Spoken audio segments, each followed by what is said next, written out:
نحمده ونصلي على رسوله الكريم اما بعد۔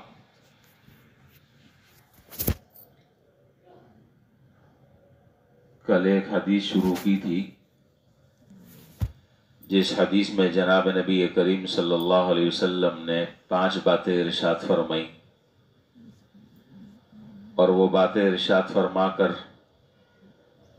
یہ بات فرمائی کہ من یأخذ عنی ہؤلاء الکلمات، کون شخص ہے کہ جو مجھ سے یہ 5 باتیں لے لے اور خود بھی اس پر عمل کرے اور دوسرے لوگوں تک بھی پہنچائے تاکہ وہ اس پر عمل کر سکیں۔ ان میں سے سب سے پہلی بات کل مختصراً بیان ہو گئی تھی کہ اگر تم عبادت گزار بننا چاہتے ہو تو اللہ تعالیٰ نے جن چیزوں کو حرام قرار دیا ہے ان سے اپنے آپ کو بچاؤ۔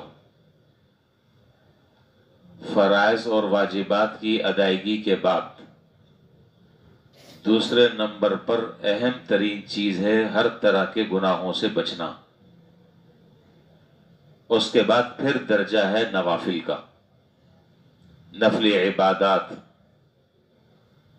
وہ جتنی بھی ہیں۔ دوسرا جملہ حدیث کا جسے آج عرض کرنا ہے وہ فرمایا کہ وَرْضَ بِمَا قَسَمَ اللَّهُ لَكَ تَكُنْ أَغْنَى النَّاسِ، وَرْضَ بِمَا قَسَمَ اللَّهُ لَكَ تَكُنْ أَغْنَى النَّاسِ۔ یہ بڑا عجیب و غریب جملہ ہے اور یہ پیراگراف ہے۔ اس پیراگراف اور جملے میں مالدار بننے کا نسخہ بیان کیا ہے، اور ہم میں سے میرا خیال ہر آدمی مالدار بننا چاہتا ہے، ہر آدمی چاہتا ہے کہ مالدار بنے۔ تو جناب نبی کریم صلی اللہ علیہ وسلم نے اس جملے میں نسخہ بیان فرمایا کہ میں تمہیں بتاتا ہوں کہ تم کیسے مالدار بنو گے۔ وہ نسخہ یہ ہے کہ اللہ تبارک و تعالیٰ نے جو تمہاری قسمت میں اور مقدر میں لکھ دیا اس پر راضی رہو، بس تم سب سے زیادہ مالدار ہو جاؤ گے۔ اللہ تعالیٰ نے جو تمہاری قسمت میں لکھ دیا ہے اس پر دل سے راضی رہو، اس پر قناعت اختیار کر لو۔ تکن اغنى الناس، تم لوگوں میں سب سے زیادہ مالدار ہو جاؤ گے۔ یہاں پر ایک لفظ ہے، اس کو ذرا سا سمجھ لیں۔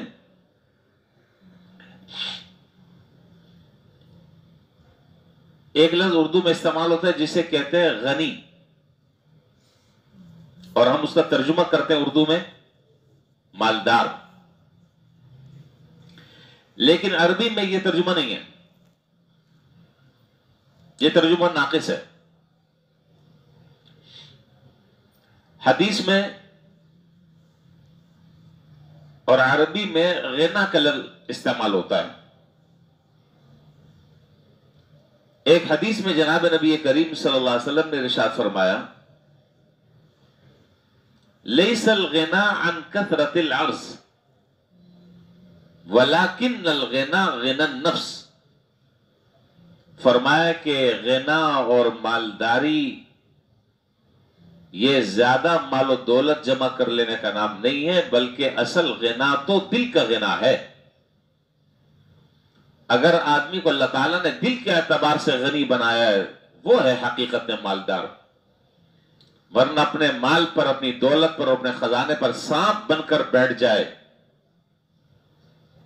اور جہاں ضرورت کا موقع ہے وہاں خرچ نہ کرے، غریبوں کی مدد نہ کرے، اللہ کے راستے میں خرچ نہ کرے، اس طرح کے مالدار ہونے کا کیا فائدہ؟ تو زیادہ مالداری جو ہے نا، زیادہ مال اور دولت کو جمع کر لینے کا نام نہیں۔ اصل مالدار کہلانے کے لائق تو وہ ہے کہ جب اس کے سامنے کوئی تقاضا آ جائے اللہ کے راستے میں خرچ کرنے کا، اللہ تعالیٰ کے بندوں پر لٹانے کا، پھر وہ دیر نہ کرے، یہ ہے اصل مالداری۔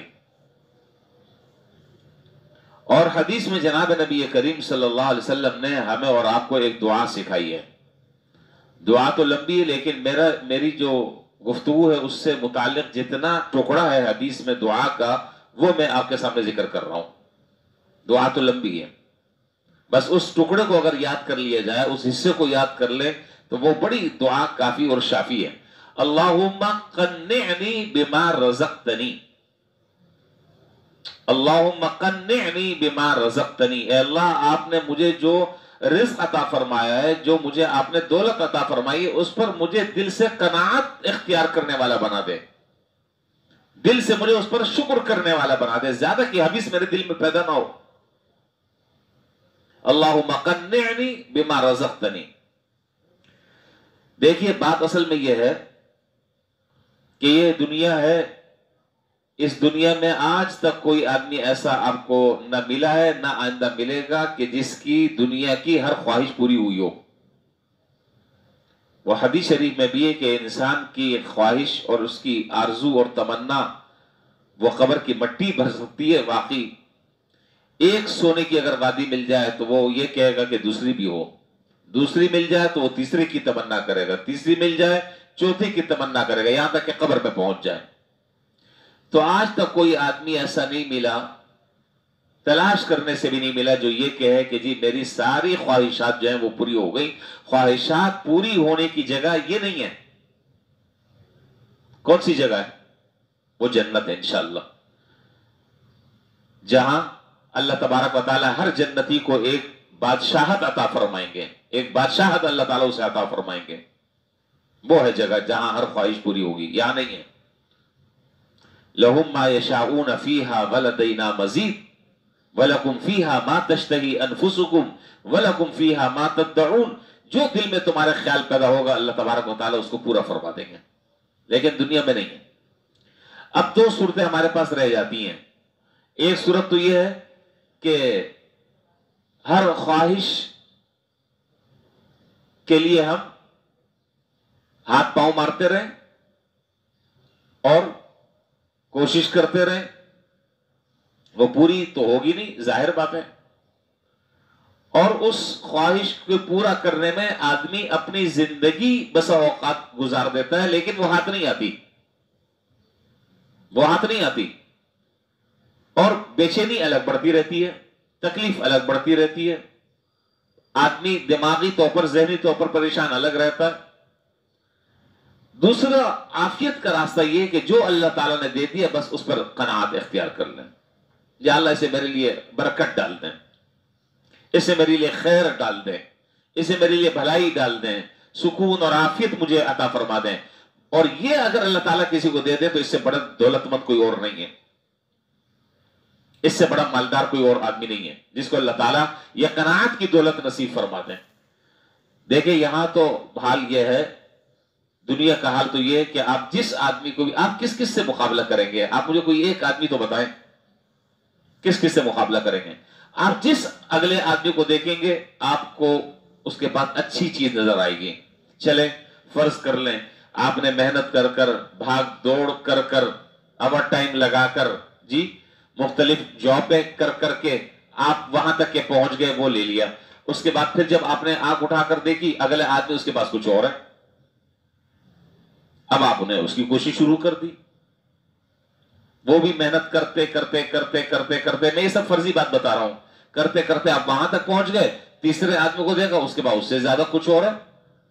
تو بھائی یہاں تو کوئی حد ہی نہیں ہے، یہاں تو کوئی لمٹ ہی نہیں ہے. تو آپ پوری زندگی جو ہے وہ پریشانی کے اندر گزار دیں گے، اس لیے کہ ہر آدمی کے پاس جو گاڑی ہے وہ آپ کی گاڑی سے بہتر، اس کے پاس جو مکان ہے وہ آپ کے مکان سے بہتر، اس کے پاس جو سواری ہے وہ آپ کی سواری سے بہتر. تو اس لیے اس تگودو میں لگ کر اپنے دنیا کی زندگی کے سکون کو برباد کرنے سے بہتر یہ ہے کہ اللہ تبارک و تعالی نے جو مجھے دے دیا، جو میری قسمت میں اللہ نے لکھ دیا، جو مجھے مل گیا ہے، یا اللہ اس میں آپ خیر و برکت ڈال دیں، اس کو عافیت کے ساتھ مجھے استعمال کرنے کی توفیق دے دیں، اسے کسی فتنے اور آزمائش کا ذریعہ نہ بنائیں. بس اگر یہ قناعت کی دولت اگر انسان کو مل گئی تو اس سے بڑا مالدار کوئی اور نہیں ہے. اور آدمی اللہ تعالیٰ کے فیصلے پر راضی رہے. دوسری بات یہ قناعت اختیار کرے، اللہ کے فیصلے پر راضی رہے. اللہ تعالیٰ نے جو دے دیا ہے وہ میرے حق میں بہتر ہی تھا جو مجھے دیا ہے، اگر زیادہ ملنا بہتر ہوتا اللہ تعالیٰ مجھے وہ عطا فرما دیتے. اس طریقے سے اگر آدمی اپنے دل کو سمجھائے تو معاملہ آسانی سے سمجھ میں آ سکتا ہے، اور قناعت کی دولت انسان کو مل سکتی ہے، زیادہ حرص اور حوث کی تمنا دل سے رخصت ہو سکتی ہے۔ اور اب سوال یہ ہے، دو باتیں آخر میں ذکر کر کر بات ختم کر رہا ہوں۔ سوال یہ کہ یہ قناعت پیدا کیسے ہو، اس کا بھی نسخہ جناب نبی کریم صلی اللہ علیہ وسلم نے ہمیں اور آپ کو بتلایا۔ کوئی بات ایسی نہیں ہے کہ جو آپ نے ادھوری چھوڑ دی ہو، جس کے اندر کوئی تشنگی باقی رہ گئی ہو، کوئی بات ایسی نہیں۔ اب سوال یہ کہ جی یہ جو قناعت کے بارے میں بتلائی جا رہی ہے باتیں، یہ قناعت کیسے پیدا ہو؟ اور ایسا تیر بہادر نسخہ جناب نبی کریم صلی اللہ علیہ وسلم نے بیان کیا کہ واقعی آپ کے علاوہ کوئی آدمی نہ بتا سکتا ہے، نہ اس کا ذہن وہاں تک جا سکتا ہے جو حضور صلی اللہ علیہ وسلم بتا رہے ہیں۔ اور اتنا بہترین نسخہ ہے، آسان ترین نسخہ ہے۔ دو باتیں ارشاد فرمایا کہ دیکھو، دنیا کے معاملے میں اپنے سے نیچے والے کو دیکھ لو، اور دین کے معاملے میں اپنے سے اوپر والے کو دیکھ لو، قناعت پیدا ہو جائے گی۔ دین کے معاملے میں اپنے سے اوپر والے کو دیکھ لو، اس جیسا بننے کی کوشش کرو، اور دنیا کے معاملے میں اپنے سے نیچے والے کو دیکھو گے، ہر نعمت پر دل سے شکر تم ادا کرو گے۔ حضرت عبداللہ ابن مبارک رحمۃ اللہ علیہ کے حالات میں لکھا ہے، حضرت عبداللہ ابن مبارک رحمۃ اللہ علیہ خود اپنا حال بیان کرتے ہیں کہ میرے اوپر ایک وقت ایسا آیا کہ میں مالداروں کے محلے میں رہتا تھا، ہر وقت پریشان رہتا، جس کا گھر دیکھو میرے گھر سے اچھا، اس کا کپڑا دیکھو میرے کپڑے سے اچھا، اس کی ظاہری وضاحت دیکھو وہ مجھ سے اچھی، ہر وقت پریشان، ہر وقت بے قرار، بے چین۔ کہتے ہیں کہ پھر مجھے خیال آیا، پھر میں غریبوں کی بستیوں میں رہنے لگا۔ اب جب غریبوں کی بستی میں رہنے لگا تو میں جس آدمی کو بھی دیکھتا تو میں اللہ کا شکر ادا کرتا کہ یا اللہ اس کے پاس تو چپلے بھی پہننے کی نہیں ہے، مجھے آپ نے چپلے تو دی ہوئی ہے۔ اس بیچارے کے پاس تو پیوند لگے ہوئے پھٹے پرانے کپڑے، کم سے کم میں صحیح سالم کپڑا تو پہن رہا ہوں۔ اس کے پاس تو فلاں سواری بھی نہیں ہے، میرے پاس تو یہ سواری تو ہے الحمدللہ۔ تو فرمایا کہ حدیث میں طریقہ یہی بتلایا کہ اگر تم قناعت کا راستہ اختیار کرنا چاہتے ہو تو اپنے زاویہ نگاہ کو بدلو، اپنی سوچ کو بدلو، اپنی فکر کو بدلو، اپنی ترجیحات کو تبدیل کرو۔ اور وہ کیا کہ ہمیشہ اس بات کو پلو سے باندھ لو، اس نصیحت کو حضور کی، کہ دنیا کے معاملے میں ہمیشہ اپنے سے بتا دیں نیچے والے کو دیکھو، اور دین کے معاملے میں ہمیشہ اپنے سے اوپر والے کو دیکھو۔ انشاءاللہ شکر ادا کرنے کے اللہ تعالیٰ توفیق عطا فرمائیں گے، اور اللہ تعالیٰ قناعت کی دولت سے تمہیں مالا مال فرما دیں گے۔ کتابوں میں لکھا ہے، عجیب و غریب واقعہ ہے، ایک یہودی میاں بیوی تھے، یہودی میاں بیوی، وہ ایک بڑی مشکل میں پھنس گئے۔ مسئلہ یہ تھا ان کا کہ ان کے پاس پورے سال کا جو موجود غلہ تھا، اناج تھا جو انہوں نے اسٹاک کیا ہوا تھا، وہ 11 مہینے کا تھا۔ ان کو یہ فکر کھائی جا رہی تھی کہ 12ویں مہینے میں کیا ہوگا۔ بہت توجہ سے بات سمجھنے کی ہے۔ ان کا جو موجودہ اسٹاک تھا غلے کا، اجناس کا، اس میں وہ یہ پریشان تھے کہ یہ 11 مہینے کا تو ہے، 12ویں مہینے کا نہیں ہے، 12ویں مہینے میں ہم کیا کریں گے، کہاں جائیں گے۔ انہوں نے آپس سے مشورہ کیا، بہت غور کیا کہ اس کی کوئی ترتیب بنائی جائے، لیکن کوئی بات سمجھ میں نہیں آئی۔ تو اس یہودی کی جو بیوی تھی وہ بڑی سمجھدار اور بڑی زیرک خاتون تھی۔ بیوی نے کہا کہ آپ ایسا کریں کہ مسلمانوں کے جو پیغمبر ہیں جناب نبی کریم صلی اللہ علیہ وسلم کا نام لیا، آپ ان کے پاس جائیں، یہ گتھی وہ سلجھا دیں گے، یہ مسئلہ وہ حل کر دیں گے۔ یہ یہودی جو ہے وہ حضور صلی اللہ علیہ وسلم کی خدمت میں پہنچ گیا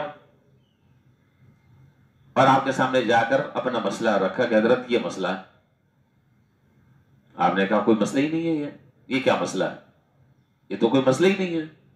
آپ نے فرمایا کہ بہت آسان سا اس کا حل ہے، اور وہ حل یہ ہے کہ اس میں سے کچھ غلہ میرے کسی صحابی کو دے دو، اس میں سے کچھ غلہ میرے صحابی کو دے دو۔ اب یہ یہودی جب واپس گھر آیا کہا کہ جی معاملہ تو الٹا ہو گیا، ابھی تو ہم 1 مہینے کا ہمارا بجٹ آؤٹ ہو رہا تھا، اب اگر 11 مہینے کا جو غلہ ہے اس میں سے بھی اگر ان کی کسی صحابی کو دے دو پھر تو اور مسئلہ پریشان کن۔ اب تو گئے تھے کہ کوئی مسئلے کا حل نکل جائے گا، تو یہ تو معاملہ الٹا ہو گیا۔ بیوی سمجھدار تھی، اس نے کہا کہ دیکھو جب وہ کہہ رہے ہیں تو کر لو، ہمارا مسئلے کا حل اسی میں نکلے گا انشاءاللہ۔ چنانچہ اس کے بعد دماغ میں آئی، ظاہری طور پر کوئی چیز سمجھ میں نہیں آ رہی، کوئی بات سمجھ میں نہیں آ رہی ظاہری طور پر۔ تو یہ یہودی نکلا اور نکل کر ایک صحابی کو کہنے لگا کہ میں آپ کو کچھ غلہ ہدیہ کرنا چاہتا ہوں۔ سنیں بات توجہ سے، میں آپ کو، جو سو رہے ہیں وہ بھی جاگ جائیں، اہم بات ہے کہ میں کچھ غلہ آپ کو دینا چاہتا ہوں۔ انہوں نے کہا نہیں بھائی مجھے ضرورت نہیں ہے، میرے پاس 3 دن کا غلہ موجود ہے، میرے پاس 3 دن کا غلہ موجود ہے، مجھے ضرورت نہیں ہے، آپ لے جاؤ واپس۔ دوسرے صحابی کے پاس یہ یہودی پہنچا، ان کو بھی پیشکش کی، کہا کہ حضرت میں کوئی غلہ آپ کو دینا چاہتا ہوں۔ کہا نہیں بھائی مجھے ضرورت نہیں ہے، میرے پاس ہے الحمدللہ، میری ضرورت کے لیے کافی ہے۔ تیسرے کے پاس گئے تو تیسرے نے کیا جواب دیا؟ تیسرے نے جواب دیا کہ بھائی شام تک کا ہے، کل کا اللہ مالک ہے، شام تک کا ہے، کل کا اللہ مالک ہے، اور جس نے شام کو دیا ہے وہ کل بھی دے دے گا۔ تو یہ یہودی یہ ساری باتیں سن کر جب اپنے گھر پہنچا اور گھر پہنچ کر اپنی بیوی کو بتایا تو بیوی نے کہا کہ بہت بڑا سبق ہمیں دے دیا ہے۔ وہ کیا؟ کہ ہم نے اور تم نے اس رزق پر یقین کر لیا، اور جناب نبی کریم صلی اللہ علیہ وسلم کے جو صحابہ ہیں انہوں نے اس رزق کے دینے والے رازق پر یقین کر لیا۔ نہیں سمجھے بات؟ ہم نے رزق پر یقین کیا اس لیے ہم پریشان ہیں، اور انہوں نے اس رزق کے دینے والے رازق خدا پر توکل کیا ہے، لہذا جب اس پر توکل کر لیا تو پھر ان کو کس چیز کی پریشانی ہے، کس چیز کی ہبڑ دبڑ ہے، کس چیز کی فکر ہے؟ کچھ نہیں، تو مسئلہ حل ہو گیا۔ تو بات اصل میں یہ ہے کہ اگر آدمی اللہ تعالیٰ پر توکل کر لے اور اللہ تعالیٰ پر اعتماد کر لے اور قناعت اللہ تعالیٰ اس کو نصیب کر دیں، ساری ٹینشنیں، ساری فکر، ساری بھاگ دوڑ، سکون کے ساتھ آدمی اپنا کام کرے، اللہ تعالیٰ اس کو سکون والی زندگی نصیب فرما دیں گے۔ اب میری اس بات سے ایک ہو سکتا ہے کسی کے ذہن میں سوال پیدا ہو جائے، میں وہ سوال اس کا جواب مختصر سے بتا کر گفتگو ختم کر دیتا ہوں۔ اس سے کوئی آدمی یہ نہ سمجھے کہ جی قناعت کا مطلب یہ ہے کہ آدمی جو ہے نا وہ اپنی تجارت کو ترقی نہ دے، اپنے کاروبار کو ترقی نہ دے، نہیں، اس کا یہ مطلب نہیں ہے۔ آپ اپنے کاروبار کو، تجارت کو ترقی دے سکتے ہیں، آپ ایک فیکٹری ہے دوسری لگا سکتے ہیں، دوسری ہے تیسری لگا سکتے ہیں، بشرطے کہ حلال طریقے سے ہو، اعتدال کے ساتھ ہو، اور اللہ کا حق نہ مارا جا رہا ہو، بندوں کا حق بھی نہ مارا جا رہا ہو، اعتدال کے ساتھ اگر یہ سارے کام آپ کریں تو شریعت آپ کو نہیں روکتی، آپ کا ہاتھ نہیں پکڑتی۔ شریعت کہتی کہ تم جتنی ترقی کرنا چاہو وہ ترقی کرنا تمہارا حق ہے، لیکن ہاں اللہ کا حق ضائع نہ ہو، بندوں کا حق ضائع نہ ہو، حرام طریقے سے مال جو ہے وہ جمع کر نہ کرے، حلال طریقے سے اعتدال کے ساتھ رہ کر اگر کرے تو شریعت اس چیز کی حوصلہ افزائی کرتی ہے۔